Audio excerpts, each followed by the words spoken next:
Hello everyone, welcome to my channel. Today I'm going to be attempting to recreate Cleo DeNile without using any CC that is specifically for that character. So when you're searching for CC specifically for Monster High, you obviously are going to get the exact hairs and the exact CC that is for, I think, most of their Gen 1 outfits. And what I wanted to do was challenge myself and not use any of the hair or CC and just recreate a character based off of Cleo DeNile. I plan to make this a series. I want to continue to challenge myself because I think this creative sim was absolutely the hardest I've ever done as far as like recreating a character. What I wanted to do was give her as many features as she had like as the doll and also in the show, but I didn't want her to look exactly like the character, hence why I'm not going to be using any of the CC that was made for her. Like I said in one of my previous videos, I take a lot of inspiration from my creative sims from other things in my life that I'm interested in. Monster High characters have always been interesting to me. I never got to own any dolls though and never really watched the show, probably because I was going to high school at that point and I was more focused on sports than cartoons at that time. But I find that the older I get, I tend to still like things from my childhood quite a lot, even if it's considered childish.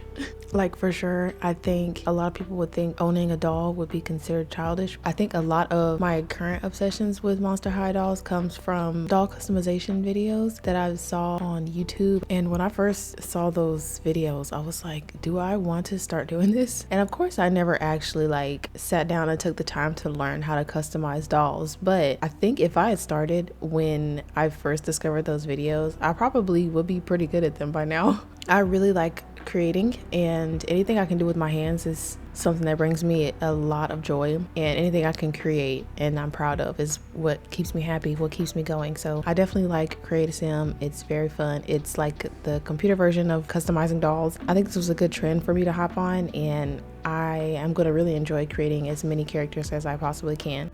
Now this creative sim took, I want to say, a little over 2 hours total just for me to figure out what I wanted to do. Like literally going into this, the only thing I wanted to use was a specific Egyptian style collar necklace that you guys will see later. And that was the main inspiration for me going into this first creative sim and choosing which character to create first. Like not only did I not want to create any of the other characters that anybody else is creating, well, I still want to create them, but I don't want to start with those characters. I want to branch out a little bit and try something a little more difficult for myself, because if I've already seen those characters, I already have some inspiration as far as what custom content to use. So I wanted to put a little bit of time in between now when I start and then when I create the OG characters and all of that. So a lot of the main and OG characters will be coming a little bit later so that I can create other characters first. But like I said, if you guys are interested in seeing a specific character, then please let me know in the comments. I'll definitely try to do my best to recreate them. Either way, it's gonna be super fun. Literally, if it takes me 2-3 hours each character, it doesn't matter, it's fun. I think the hardest part of this creative sim was finding her hair initially. Her hair was gonna be the hardest thing for me because I didn't have, or at least I didn't think that I had any hairs that worked well with any highlight accessories. So I was trying to figure out which one I wanted to use. Of course, I just absolutely did not know what I wanted to use, but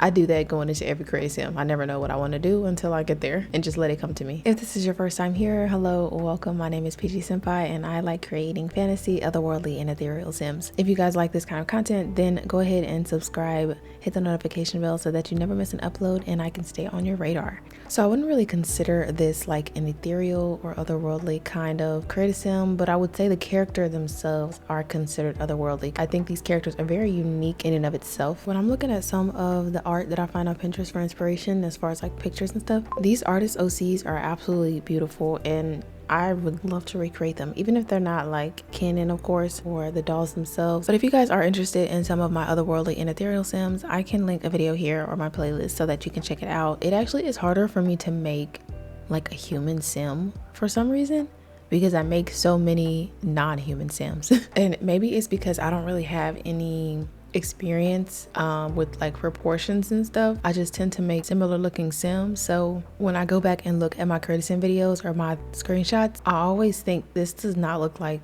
a real person. Like it doesn't look like it could be a real person. If you are enjoying this creative sim, then go ahead and like, comment, and subscribe, and I'll see you in the next one. Bye.